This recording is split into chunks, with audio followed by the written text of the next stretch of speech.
Teshuva ou attachement à Hachem, et je vous demande vraiment d'accueillir très chaleureusement Alexia Issan qui va nous raconter sa propre vision.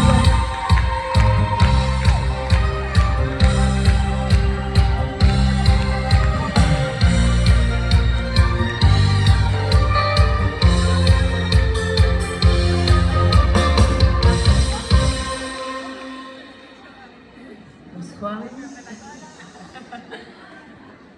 Bonsoir à tous, j'espère que vous passez une bonne soirée, que tout se passe bien. On a la chance d'avoir des femmes extraordinaires ce soir avec nous. On a la chance d'avoir Aliel, et c'est vraiment une vraie chance. Donc je voulais commencer par remercier Chaya et Menachem. Je voulais vraiment vous remercier de me donner ce srout, ce mérite d'être là ce soir. Et de pouvoir partager une partie de ma chouva. Merci pour tout ce que vous faites pour la communauté, pour chaque juif. Vous êtes vraiment extraordinaires et je pense qu'on peut vraiment tous les applaudir ce soir encore une fois. Bravo! Je voulais remercier le Rabbi aussi de me donner la force chaque jour d'avancer, de me guider et de me montrer le chemin. Et évidemment remercier Hachem de m'avoir donné la force de me rapprocher de la lumière de la Torah. Alors, je m'appelle Alexia Issan, j'ai 39 ans, je suis maman de 2 enfants, Baruch Hachem. Je suis coach en nutrition sur Instagram. Certaines d'entre vous ont peut-être déjà fait mes challenges. C'est possible. Le 5 days, le 2 weeks, le 6 weeks, plus si affinité. Je pense qu'il y en a certaines d'entre vous qui l'ont déjà fait. J'organise aussi des magnifiques soirées de rencontres qui s'appellent Shalem. Il y a peut-être certaines d'entre vous aussi que j'ai déjà vues à mes soirées. Non, je rigole. Je prends la parole ce soir donc pour vous raconter mon miracle. Sans masque, sans filtre, malheureusement pour moi ce soir. Juste vous parler avec mon cœur. On dit que les paroles qui sortent du cœur entrent dans le cœur, alors j'espère que ça sera le cas ce soir. Alors voilà mon histoire, une partie. Il y a 4 ans à peu près, j'étais très active sur les réseaux sociaux. J'avais une merveilleuse communauté que j'ai toujours. Des projets, des challenges qui fonctionnaient très bien. Des groupes WhatsApp. Plein de choses qui allaient avec tout ça. Mais au fond de moi, il y avait un manque, un vide, des angoisses, des peurs. L'image que je reflétais ne me correspondait pas. C'était moi sans être moi. Je souriais, je partageais, mais intérieurement, je me sentais déconnectée de qui j'étais réellement. Chaque poste était un rôle à jouer. Plus je me montrais, plus je m'éloignais de ma vérité. Les filtres, les mises en scène, les stories, tout ça, ça me fatiguait, c'était trop fake. J'avais cette contradiction en moi. D'un côté, je montrais une vie que tout le monde pensait parfaite, et de l'autre côté, je me sentais oppressée.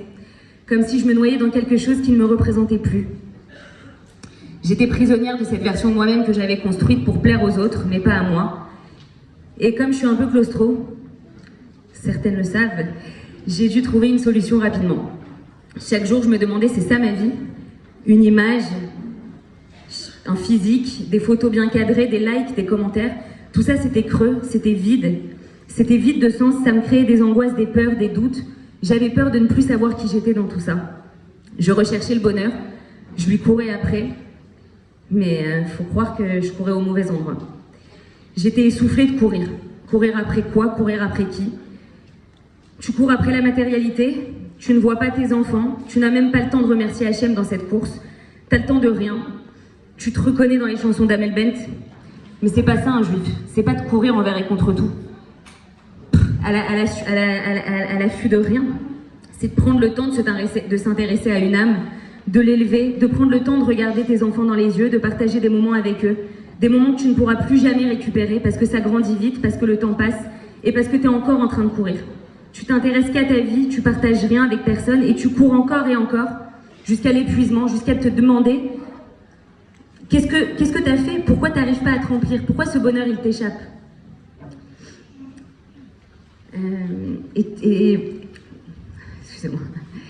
Et tu penses toujours ne pas avoir le temps. Et c'est ça l'erreur du monde. On passe notre temps à courir sans même savoir où on va, sans but, sans avoir le temps de rien, sans même se stopper pour dire merci à Hachem, ou juste se stopper pour regarder la beauté du monde. Et finalement, cette course est freinée pour qui? Prendre conscience que plus j'essayais de tout maîtriser, plus cette course devenait de plus en plus folle, de plus en plus vide, de plus en plus longue. Comme si malgré tous mes efforts, quelque chose m'échappait toujours, quelque chose d'essentiel. J'avais besoin de donner un réel sens à ma vie, et un jour j'ai décidé de tout remettre en question. Pourquoi je suis sur Terre? Quelle est ma mission? Qu'est-ce que j'attends de la vie? Mais surtout, qu'est-ce que la vie attend de moi? Qu'est-ce qu'Hachem attend de moi? Est-ce que oui ou non, je vais faire inlassablement la même vie, un copier-coller jusqu'au cimetière? Ou est-ce que non, à un moment il va y avoir une rupture et je vais tenter quelque chose, je vais m'attacher à un maître et comprendre qu'il y a un projet. Et de la même manière que dans mon rapport à la vie, quand il y a un médecin et que j'ai une angine, en dépit du fait que ce soit moi qui souffre, je lui fais confiance parce qu'il sait mieux que moi c'est quoi mon mal. Alors un juif, il doit s'attacher à un très grand maître parce qu'en dépit de la dimension compliquée de ce que c'est que la vie, il sait mieux que moi ce que c'est que ma propre vie. J'ai décidé alors d'emprunter le chemin long et court. J'ai compris quelque chose de très fort, que ce vide, cette déconnexion intérieure n'était pas une faiblesse, mais un appel à aller chercher ce qui est vrai, ce qui nourrit l'âme, ce qui dure au-delà des apparences. C'était la porte d'entrée vers une vie pleine de sens. J'ai commencé à étudier la Chavruta avec Raya tous les mardis matins. Chaque mardi était une libération, une bouffée d'oxygène, mais aussi un défi. Me retrouver face à face avec moi-même. J'arrivais avec mes questions, mes doutes, mes peurs. Je voulais des réponses. J'avais besoin de me remplir de émettes, de vérités profondes, de sens. Je voulais tout savoir.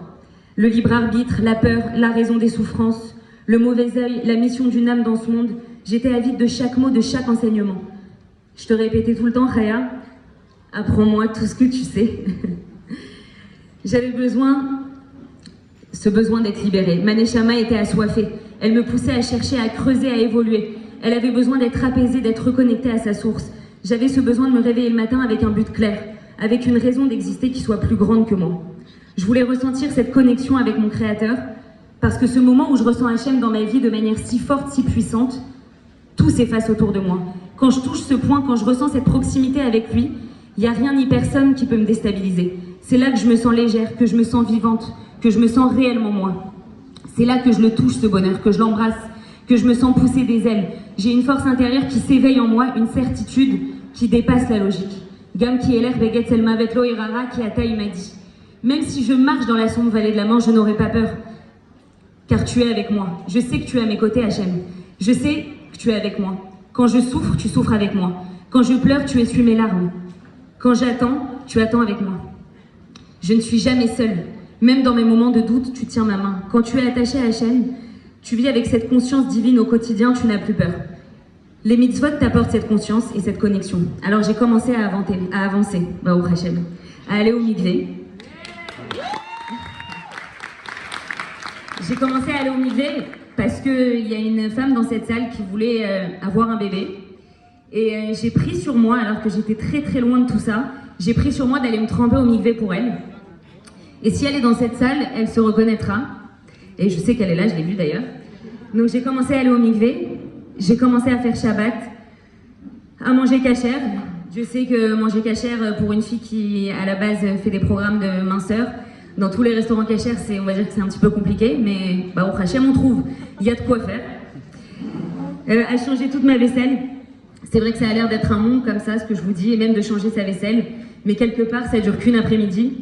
Quand j'ai vu comment c'était simple, je me suis dit pourquoi j'ai pas fait ça avant. En plus j'ai fait un kiff, j'ai tout racheté. Donc du coup voilà. Et petit à petit, Let's Newt, ça a été clairement le plus dur pour moi. Et je vous rassure, ça l'est toujours, c'est très dur. Mais on essaye d'avancer petit à petit. Changer de vacances, acheter de lits. Je vous dis pas ça pour vous faire peur ce soir. Mais je vous dis vraiment ça pour vous dire que mon mari et moi, on l'a fait vraiment avec le kiff. C'était une nouvelle vie, un nouveau départ, un retour à notre véritable nature. Faire la volonté d'Hachem en effaçant petit à petit notre ego, avancer sans tout comprendre, juste parce que c'est le moment, parce qu'il faut y aller. Ce n'est pas un changement instantané, c'est un chemin long, c'est le chemin d'une vie. C'est le chemin que j'ai choisi, car je suis et nous sommes toutes ici, les filles de Sarah, Rivka, Rachel et Léa. On a toutes reçu la Torah il y a 3300 ans sur le mont Sinaï, le 6 Sivan 2448. Et il est de notre devoir de transmettre cette Torah, notre Torah Akdosha, et de la diffuser autour de nous, à commencer par nos enfants. On doit être un exemple vivant pour eux. On n'a pas besoin de tout connaître ou de tout savoir parce que ça n'arrivera jamais. La Torah est trop grande, trop vaste. Elle est infinie. Le Rabbi nous dit, si tu connais Aleph, enseigne Aleph. N'attends pas de devenir Moshe Rabbeinu, parce que tu ne le seras jamais. Le Rabbi de Lubavitch a transformé totalement ma manière de voir la vie et m'a fait encore plus ressentir la présence d'Hachem au quotidien. Mais c'est quoi un Rabbi d'abord ? C'est bien plus qu'un dirigeant d'un mouvement, d'un groupe, même si ce groupe dépasse le million. Le mot Rabbi sont les rachets et votes de Rosh Béné Israël, la tête des enfants d'Israël. On nous parle d'une part de la tête et d'autre part des enfants d'Israël, dans leur ensemble. La tête commande le corps et lui donne sa vitalité. La tête ressent chaque douleur, chaque sensation. Elle gère les émotions, calme la douleur et lutte contre toutes les sortes d'agressions. C'est exactement le rôle du rabbi pour tous les juifs. Le rabbi, c'est le berger du peuple juif.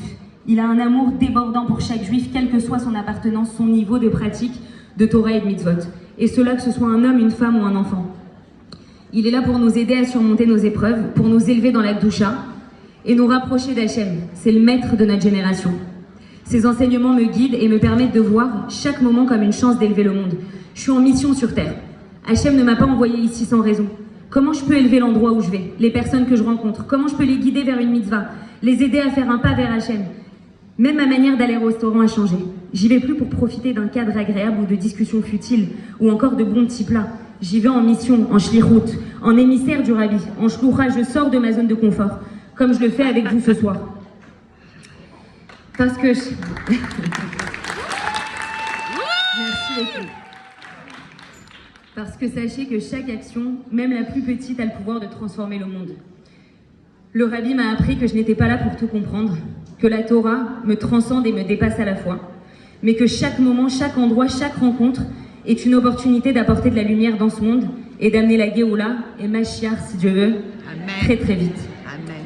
Le rabbi a fait de chacun de nous un leader. Chacune d'entre nous en est capable. Si je l'ai fait, les filles, vous pouvez le faire. Moi, j'étais très très loin du game, j'étais pas là. J'étais comme vous. J'étais vraiment comme vous et je suis encore comme vous. Rabbi Sachs, qui était le grand rabbin de Londres, qui nous a quittés en 2020, malheureusement, il a dit à ce sujet que la plupart des gens regardent l'autre en voyant ce qu'il est extérieurement. Les grands du monde considèrent l'autre en voyant ce qu'il est réellement. Le rabbi, grand parmi les grands, voit ce que l'autre peut devenir. Il nous montre qu'il croit en nous. Je voulais vous raconter l'histoire de 3 chassidim qui sont dans un train. Le premier chassid dit « Mon rabbi, c'est le plus grand. J'avais pas d'enfant et mon rabbi m'a donné une bracha et j'ai eu un enfant. » Le deuxième chassid, il dit « Tu plaisantes ou quoi? Mon rabbi, c'est le plus grand. Moi, j'ai tout perdu, c'était la dépression générale chez moi. Le rabbi m'a dit « Tu vas à tel endroit, tu fais tel business. J'ai été, j'ai fait et tout est reparti. » Le troisième chassid dit « C'est moi qui ai le plus grand rabbi. J'avais des problèmes gigantesques, des dettes gigantesques. J'arrivais plus à prier. J'avais plus de lien avec Dieu. Je suis partie voir mon rabbi. Il m'a donné une bracha et rien n'a changé. » Alors ils lui ont répondu « Pourquoi ton rabbi c'est le plus grand ?» Alors il a dit « Parce que je suis toujours attachée à mon rabbi. » La grandeur, les filles. Très très beau ça, très très beau. La grandeur, elle n'a pas besoin de grandes modifications. Elle a besoin d'un attachement. On s'attache dans l'ordinaire. On mange, on boit, on donne une piécette à un pauvre. Et dans l'ordinaire, on est capable de faire venir Dieu. On n'a pas besoin d'extraordinaire. Il est là mon miracle. Mon histoire, elle n'est pas extraordinaire. Mais j'ai pu avoir la chance d'avancer, même si je ne viens pas d'un milieu religieux. J'ai saisi cette opportunité, j'ai cru en moi, je me suis attachée à un maître qui me permet d'avancer dans le plus beau des chemins qui m'a été donné de suivre. Chaque jour où je me réveille avec cette envie d'en savoir plus, de faire plus, de m'améliorer, je sais que je suis déjà dans le miracle. Même aujourd'hui, s'il m'arrive des moments de doute ou d'angoisse, je sais où aller trouver les forces. Baruch Hashem. Quand j'ai une peur, c'est mon âme qui souffre. Alors qu'est-ce que je fais? Je me renforce et je nourris ma neshama davantage. Je comprends que le vrai miracle n'est pas dans l'accomplissement de nos demandes. Il est bien plus profond. Il est dans cette capacité à être encore debout, résiliente, avec une foi intacte. Même si toutes nos prières n'ont pas encore trouvé réponse, le vrai miracle, c'est de ne rien lâcher, de nous accrocher même quand la route est longue et incertaine. Le miracle, c'est d'avoir la force d'avancer. Même si Hachem est voilé dans ce monde, c'est la force de s'attacher à lui dans l'ordinaire et le dévoiler dans l'extraordinaire. On n'a pas besoin d'extraordinaire, c'est ça le vrai miracle. Merci Hachem de rester attaché à toi dans l'ordinaire et c'est ça qui est extraordinaire. Voilà, merci de m'avoir écouté. Bravo! Merci les filles. Alors les filles, j'espère vraiment